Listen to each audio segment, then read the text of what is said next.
സജ്ജനങ്ങളായ നിങ്ങൾക്കെല്ലാവർക്കും വിനീത നമസ്കാരം. ഈ ഒരു കാലഘട്ടത്തിൽ, ഈ ഒരു സമയത്ത് കൈപ്പറമ്പ് കാവിലമ്മയുടെ നവീകരണ കലശം നടക്കുന്ന വേളയിൽ സോപാന സംഗീതം എന്നൊരു ക്ഷേത്രാനുഷ്ഠാന കലയുമായിട്ട് സജ്ജനങ്ങളായ നിങ്ങളുടെ മുന്നിൽ വരാൻ സാധിച്ചത് ജന്മസുഹൃതമായി കാണുന്നു. രാജപേട്ടൻ ഇങ്ങനൊരു കലശം നടക്കുന്നുണ്ട്, എന്തായാലും കുറച്ച് നേരം ഇവിടെ ഒന്നൊന്ന് സോപാന സംഗീതം അവതരിപ്പിക്കണമെന്ന് പറയുകയും നമ്മളിവിടുത്തെ ഭാരവാഹികൾ പറഞ്ഞപ്പം ഏറെ സന്തോഷം. കാര്യം ഇത്രയും ചൈതന്യമേറിയ പുണ്യമാകുന്ന ഭൂമിയിൽ പ്രത്യേകിച്ച് നിങ്ങളുടെ ഈ ഒരു സാന്നിധ്യം അത് പറയാതെ വയ്യ. ഇത്രയും വൈകിയ വേളയിൽ ഹരിയേട്ടൻ പറഞ്ഞതുപോലെ കാലാവസ്ഥ പോലും മാറി നിൽക്കുന്ന ഈ ഒരു സമയത്ത് നിങ്ങളുടെ ഈ വിലയേറിയൊരു സമയം ക്ഷേത്രത്തിൻ്റെ നവീകരണ പ്രക്രിയയിലേക്ക് സമർപ്പിച്ച ജന്മസുഹൃതമായ സുഹൃതികളായ നിങ്ങളെ നമസ്കരിക്കുന്നു. എന്തായാലും കുറച്ച് വിസ്തരിച്ച് പറയണമെന്നൊക്കെ ഉണ്ടായിരുന്നു. എന്തായാലും അതിൽ ഞാൻ കുറച്ചുകൊണ്ട് കാര്യമറിഞ്ഞു വേണം നമ്മളതിൽ പങ്കെടുക്കാൻ എന്ന് പറയുന്നത് കൊണ്ട് ക്ഷേത്രം എന്താണ്, സോപാന സംഗീതം എന്താണ്, നവീകരണ കലശം എന്താണ് എന്നുള്ള 3 കാരണങ്ങളെ ചെറുതായ രീതിയിൽ നിന്ന് പ്രതിപാദിച്ചുകൊണ്ട് വളരെ ശ്രദ്ധയോടെ നിങ്ങളിതൊന്ന് കേൾക്കണം. കാരണം ഇത് അത്രയും സത്യവും അനുഭവ പ്രത്യക്ഷമാകുന്ന കാര്യമാണ് പറയുന്നത്. വളരെ ശ്രദ്ധയോടെ നിങ്ങളുടെ ജന്മത്തിൽ കിട്ടുന്നൊരു സുഹൃതമായ നിമിഷമാണ് ഈ നവീകരണം പോലുള്ള ക്രിയയിൽ പങ്കെടുക്കാൻ സാധിക്കുന്നത് തന്നെ. അമ്മ അനുഗ്രഹിക്കട്ടെ എന്ന പ്രാർത്ഥനയോടെ സോപാന സംഗീതം എന്ന ഈ കലയെക്കുറിച്ച് 2 വാക്ക്. കലിയുഗത്തിൽ ഈശ്വരനെ ഏറ്റവും അടുത്തറിയുവാൻ വേണ്ടിയിട്ടാണ് ക്ഷേത്രമാകുന്ന ശാസ്ത്രത്തിൽ ശ്രീകോവിലൊരു വിഗ്രഹം പ്രതിഷ്ഠ ചെയ്ത് നമ്മൾ അതിൽ നിന്ന് ഈശ്വരനെ ആരാധിക്കുന്നതും കൂടുതൽ ഉൾക്കൊള്ളുവാൻ നമുക്ക് സാധിക്കുന്നത്. പൂർവ്വസൂരികൾ നമുക്ക് ഉപദേശിച്ചു തന്നതും പറഞ്ഞു തന്നതുമായ കാര്യം സർവചരാചരങ്ങളിലും ഈശ്വരനുണ്ട്. ഈ കാണുന്ന തൂണിലുണ്ട്, ഈ തുരുമ്പിലുണ്ട്, മണ്ണിലുണ്ട്, വിണ്ണിലുണ്ട്, ജലത്തിലുണ്ട്, ആകാശത്തിലുണ്ട് എന്ന് വേണ്ട സർവചരാചരങ്ങളിലും ഈശ്വരൻ വസിക്കുമ്പോൾ കലിയുഗവാസികളിൽ വെച്ച് ഏറ്റവും സാധാരണക്കാരായ നമുക്ക് അവിടെ നോക്കിയാൽ ഈ വസ്തുക്കളിലൊന്നും ഈശ്വര ചൈതന്യത്തെ ഉൾക്കൊള്ളുവാനോ ആർജിക്കുവാനോ നമ്മുടെ മനസ്സിന് പാകമല്ല. ഇവിടെയാണ് ക്ഷേത്രമാകുന്ന ഒരു ശാസ്ത്രം പണി കഴിപ്പിച്ച് പൂർണ്ണപ്രകാരത്തോടുകൂടി, നേരത്തെ പറഞ്ഞ പോലെ ഗോപുരം ഉൾപ്പെടെയാണ് അല്ലേ ക്ഷേത്രത്തിൻ്റെ വിധാനം അദ്ദേഹം പറഞ്ഞു തന്നു. അദ്ദേഹത്തെ കാണാൻ സാധിക്കും, നമുക്ക് ഭാഗ്യമാണ്. ഇതൊക്കെ കൽപ്പാന്തകാലത്തോളം ലോകത്തിൻ്റെ അനുഗ്രഹഹേതുത്വം.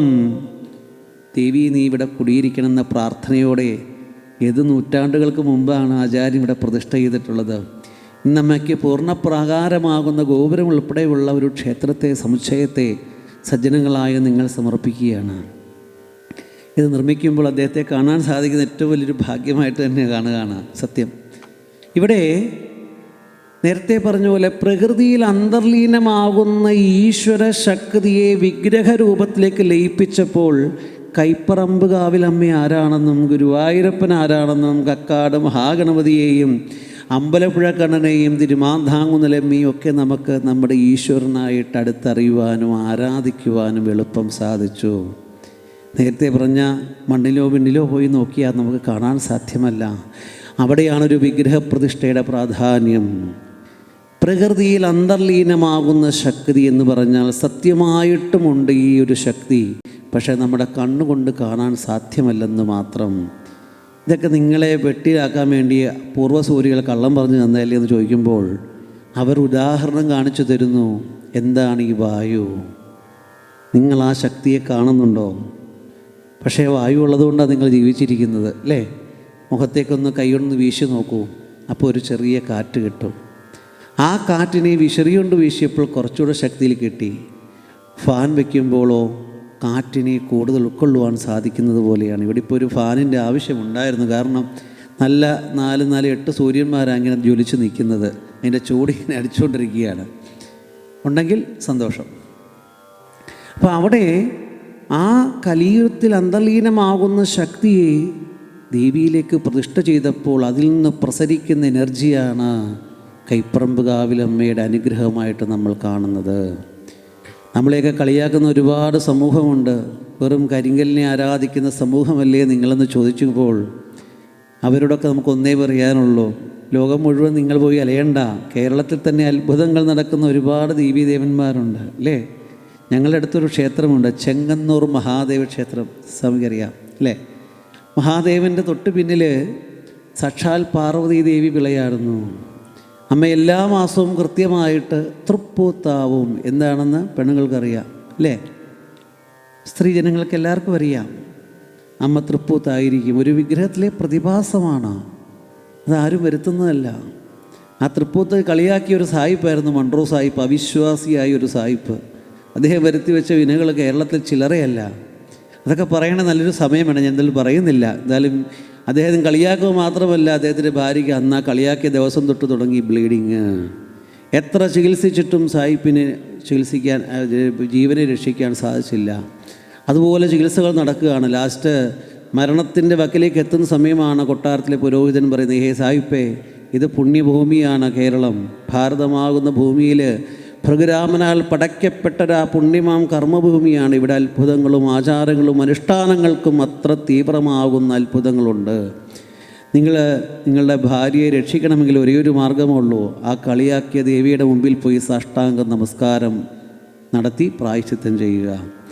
എൻ്റെ വൈഫിന് ജീവൻ ലഭിക്കുകയാണെങ്കിൽ ഞാൻ അവിടെ വരാമെന്ന് പറഞ്ഞ മൺട്രോ സാഹിബ് ചെങ്ങന്നൂരമ്മയുടെ തിരുമുമ്പിൽ വന്ന് നമസ്കാരം ചെയ്ത് പ്രായശ്ചിത്തം ചെയ്യുകയും അദ്ദേഹത്തിൻ്റെ ഭാര്യയുടെ ബ്ലീഡിങ് നിൽക്കുകയും. കേട്ടുകേൾവിയല്ല കേട്ടോ, നടന്ന സംഭവമാണ്. അതിൻ്റെ പ്രത്യക്ഷ സത്യമാണ്. അദ്ദേഹം കൊടുത്ത തിരുവിതാംകൂർ ദേവസ്വം ബോണ്ട് ലക്ഷക്കണക്കിന് രൂപ വരുന്നൊരു ഡിപ്പോസിറ്റ് തൊടാനൊക്കത്തില്ല. അതിൻ്റെ പലിശ കൊണ്ട് വേണം ചിങ്ങമാസത്തിൽ അമ്മ ആദ്യം തൃപ്പൂത്തായാൽ അതിൻ്റെ ചെലവുണ്ട്, ആ പലിശ കൊണ്ട് അതിൻ്റെ ചെലവുകൾ നടക്കും. മാത്രമല്ല കുളി കഴിഞ്ഞ് വരുന്ന അമ്മയ്ക്ക് അണിയുവാൻ രത്നങ്ങളും സ്വർണ്ണങ്ങൾ നിറഞ്ഞ അനവധി തിരുവാഭരണങ്ങൾ അദ്ദേഹം കാഴ്ചവെച്ചു. അവിടെയാണ് നമ്മുടെ ഭൂമിയുടെ പ്രത്യേകത. നിങ്ങൾ കൈപ്പറമ്പുകാവിലമ്മയുടെ നവീകരണത്തിൽ പങ്കെടുക്കാൻ ഇനി ഏതാനും ദിനങ്ങൾ മാത്രമേ ഉള്ളൂ. ഇത് സത്യമാണ്, ജന്മസുഹൃതമാണ് നിങ്ങളുടെ കലശത്തിൽ പങ്കെടുക്കുക എന്ന് പറയുന്നത്. കോട്ടയം തിടനാളുള്ളൊരു ക്ഷേത്രത്തിൽ പോയപ്പോൾ കണ്ട കാഴ്ച, പടിഞ്ഞാട്ട് ദർശനമരുളുന്ന നരസിംഹമൂർത്തി സ്വയംഭുവാണ്. എല്ലാ ദിവസവും രാത്രിയിൽ നടയടയ്ക്കുമ്പോൾ ആ ശിലാരൂപത്തിൽ ഭഗവാന് ഒരു ഉരുള ചന്ദനം മേൽശാന്തി പൊത്തിവയ്ക്കും. രാവിലെ തുറന്നു നോക്കുമ്പോൾ കാണുന്ന കാഴ്ച, അരച്ചു വെച്ച ചന്ദനം രക്തചന്ദനമായിരിക്കുന്ന കാണാം. ഇന്ന് രാവിലെ കൂടി പോയി കാണാം, അനുഗ്രഹം. ശിരോസംബന്ധമാകുന്ന രോഗങ്ങൾ മാറിക്കിട്ടുന്നു. കുറച്ചുകൂടെ കോട്ടയത്തോട് നടക്കുന്ന മുമ്പ് കാണുന്ന വെന്നിമല ശ്രീരാമസ്വാമി ക്ഷേത്രം. കുംഭമാസത്തിലും മീനമാസത്തിലും മേടമാസത്തിലെ ചൂട് കാരണം കോട്ടയം ജില്ലയുടെ താഴത്തെ പ്രദേശങ്ങളിലുള്ള എല്ലാ സ്ഥലങ്ങളിലും കിണറും വറ്റും കുളവും വറ്റും. 3000 അടി മലയുടെ മുകളിൽ സ്ഥിതി ചെയ്യുന്ന വെന്നിമല ശ്രീരാമസ്വാമി ക്ഷേത്രത്തിൽ നിങ്ങളൊന്ന് പോയി നോക്കണം. 365 ദിവസവും 2 കുളം നിറഞ്ഞു കിടക്കുക. 3000 അടി മലയുടെ മുകളിൽ ശ്രീരാമചന്ദ്രസ്വാമിയുടെ പാദത്തിൽ നിന്നൊരു തീർത്ഥം ഒഴുകി വന്ന് ആ കുളം നിറഞ്ഞു കിടക്കുന്നു. കള്ളമാണോ സത്യമാണോന്ന് അറിയണമെങ്കിൽ എന്തെങ്കിലും ഒന്ന് പോയി നോക്കുക. മീനമാസത്തിലോ കുംഭമാസത്തിലോ പോയാൽ നല്ല ചൂട് കൊണ്ട് താഴത്തെ പ്രദേശത്തെ കിണറും വറ്റുന്നു, കുളവും വറ്റി കിടക്കുമ്പോഴാണ് 2 ഹെർപ്പിൻ വളവ് കയറി നമ്മൾ 3000 അടി മലയുടെ മുകളിൽ ചെല്ലുമ്പോൾ ശ്രീരാമപാദത്തിൽ നിന്നൊരു തീർത്ഥം ഒഴുകി വന്ന് 2 കുളം നിറഞ്ഞു കിടക്കുന്നു. വിഗ്രഹത്തിലെ പ്രതിഭാസമാണ്. അത് പാദത്തിൽ നിന്ന് വരുന്നു പറയാൻ കാരണം ഈ തിരുമേനി പൂജ കഴിക്കുന്ന ചെത്തിപ്പൂവും തുളസിപ്പൂവും ഇടയ്ക്ക് ഒഴുകി വരും. എൻ്റെ പാദത്തിൽ വരുന്നതാണെന്നറിയാൻ വേണ്ടി. അത്ര സത്യമാണ് നമ്മുടെ ആചാരങ്ങൾ, അനുഷ്ഠാനങ്ങൾ. നിങ്ങളെന്തായാലും നവീകരണ കലശത്തിലാണ് പങ്കെടുക്കുന്നത് അല്ലേ? എന്താ കലശം? കലശം എന്നൊരു പേര് വന്നിട്ടുണ്ട്. ഈ പ്രതിഷ്ഠിക്കുന്ന വിഗ്രഹത്തിന് ചൈതന്യം വരുവാൻ വേണ്ടി കലകളിൽ കൂടി ദേവതയെ പൂജ കഴിക്കണം. കലകൾ അധിവസിക്കുന്നത് വസ്തുവായതുകൊണ്ടാണ് ആ കുംഭത്തിനെ കലശം എന്ന പേര് വിളിക്കുന്നത്. ചൈതന്യമാകുന്ന ദേവകലകളെ സൂര്യൻ, ചന്ദ്രൻ പോലുള്ള ഗ്രഹങ്ങളിൽ നിന്ന് മന്ത്രരൂപേണ തന്ത്രിവര്യനെ ആവാഹിച്ച് ജലത്തിൽ ലയിപ്പിച്ച് കുംഭം നിറയ്ക്കുമ്പോൾ ആ കുടത്തിനെ കലശം എന്ന പേര് വിളിക്കും.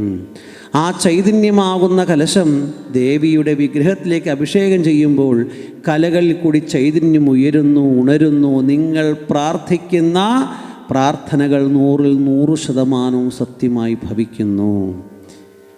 സോപാന സംഗീതം എന്ന ഈ അനുഷ്ഠാന കലയായ കൊട്ടിപ്പാടി സേവ നിങ്ങൾ കേൾക്കുന്നത് ഒരു പൂജാവേളയിലാണ്.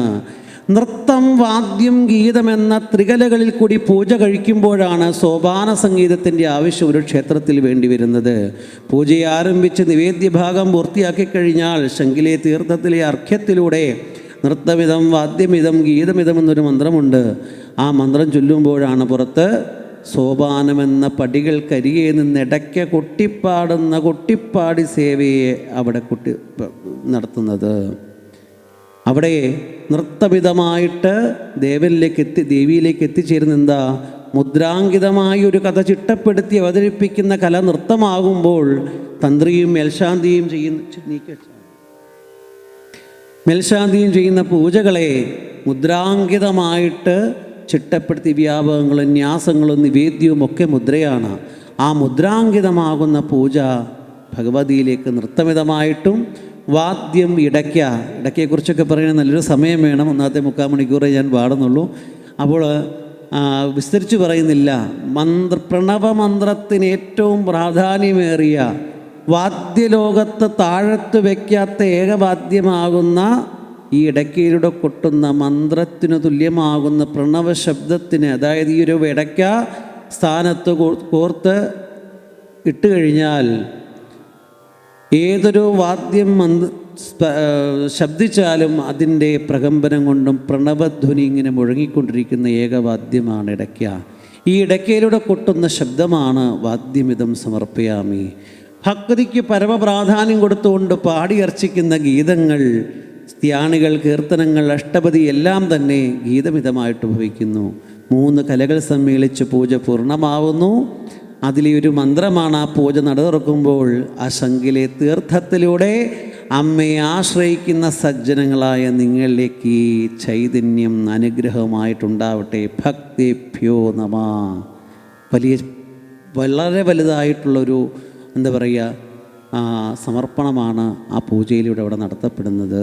സൂര്യൻ കിഴക്കുതിച്ച് പടിഞ്ഞാറസ്തമിക്കുമ്പോൾ ഉത്തമയാമങ്ങളിൽ ദേവചൈതന്യം വർദ്ധിക്കുവാനും ആ ചൈതന്യത്തെ ഈ ഇരിക്കുന്ന ദേശവാസികളിലേക്ക് ഏൽക്കുവാനും വേണ്ടി ആ യാമങ്ങൾക്കും പൂജകൾക്കും ആ യാമങ്ങൾക്കനുസരിച്ച് ഇഷ്ടപ്പെടുത്തിയിട്ടുള്ളതാണ് ആ ക്ഷേത്രത്തിലെ പൂജകൾ.